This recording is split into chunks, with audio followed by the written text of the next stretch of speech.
Hey everybody, today I'm walking us through the Writing Project 2 research paper on a digital writing space prompt.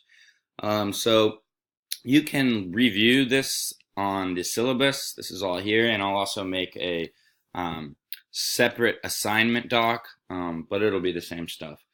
So basically, to go through this, in your first project, I asked you to look into a digital artifact, which is relatively small, right? We looked at one artifact within a larger space and focused on that specific artifact. It was micro analysis, right? This might be a little more macro analysis, large scale. So now I want you to go further and examine a unique page, space, or site.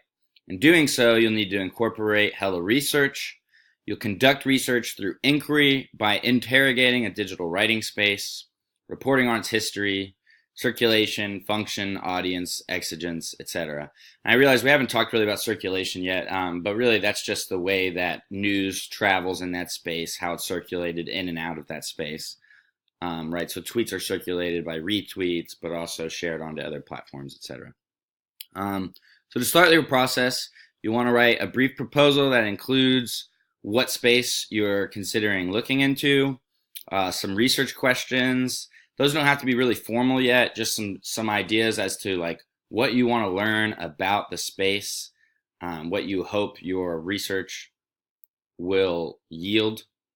And then I write here a general plan of attack for the project, but really that doesn't have to be too specific. In a couple weeks, you will turn in a specific plan of attack. So for here, it's really more like that informal process of letting me know some different ideas you're thinking of, some general plans that you have, and then I can kind of help you hone it into something more focused or let you know if that's, on track or not. So what is a digital writing space? Well, it starts with a platform.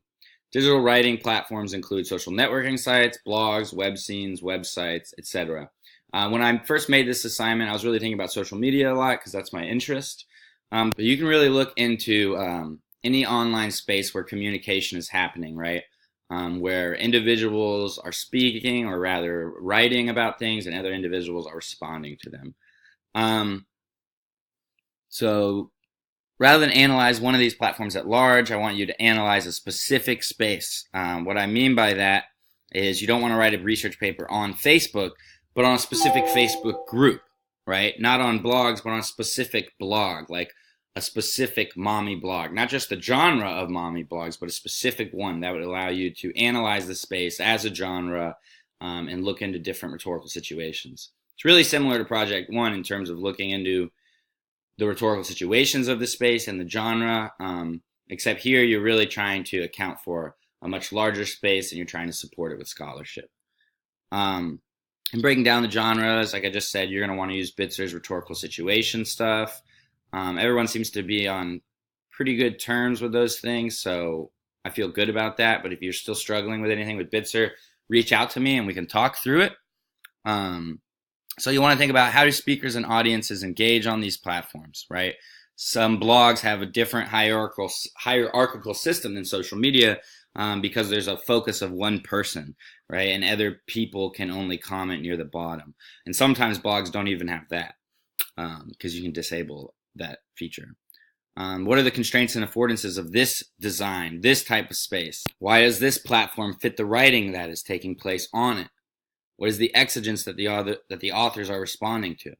Right? So you're essentially looking at this larger space and you're trying to figure out how community works, how individuals are able to communicate with others, what the goals of this space are, and how the goals of the writing space match the design of the space, the way that communication takes form on the space. So, for example, if you were interested in, bodybuilding, you might look at a bodybuilding forum or, a bodybuilding discussion board, or you might look into one individual bodybuilder's Instagram page. Maybe that Instagram page, that bodybuilder is trying to sell, a diet plan, or maybe they're just trying to inspire people to get off the couch and start working. So in that case, you might look into scholarly articles that dive into Instagram as a business tool, for example, if you found that the bodybuilder person was trying to sell stuff, right? You might look into online sales. You might look into bodybuilding articles, right? It's like a mix. When you go into your scholarly research and you think about what kind of articles I could read into to help me become an expert on this topic, you need to think about, well, what do I need to be an expert in? Do I need to be an expert in Instagram? Do I need to be an expert in bodybuilding? Do I need to be an expert in online communication? Given that this course is focused on, essentially online communication, right? Writing spaces. Obviously, you're going to want to look into some articles that will allow you to talk about how individuals work on these spaces, how communication works, etc. But then you'd also blend in some stuff, some bodybuilding articles that might help you show how, okay, I've learned this about bodybuilding.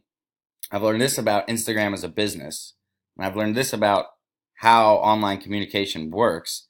And I can combine these together to better articulate how this specific space, right, matches up with bodybuilding ideology. And it uses these Instagram business tools, which this article demonstrates are X, Y, and Z, etc. So really, it's just thinking about what kind of space do I want to look into, and once you figure that out, what kind of online articles do I need to read? What do I need to know about in order to talk about this content, right? Say, for that example, bodybuilding. This form, say, for example, Instagram, social media, and then maybe most importantly, online communication articles that look into how individuals use these spaces for different purposes. So I'll make another video for annotated bib in the research plan, but I do want to note that for the rest of the week, really, today we have that multimodal assignment due, as well as your reflections, and I've seen a good bit of you already have those two due. So for the end of the week, you're really just going into the research proposal. Chapter 11 of Bedford Book of Genres is a really solid chapter that can help guide you through that process, and it also has a review checklist on page 312 that I strongly recommend looking into before drafting your proposal. So yeah, just reach out to me if you have any questions, and I look forward to hearing from y'all.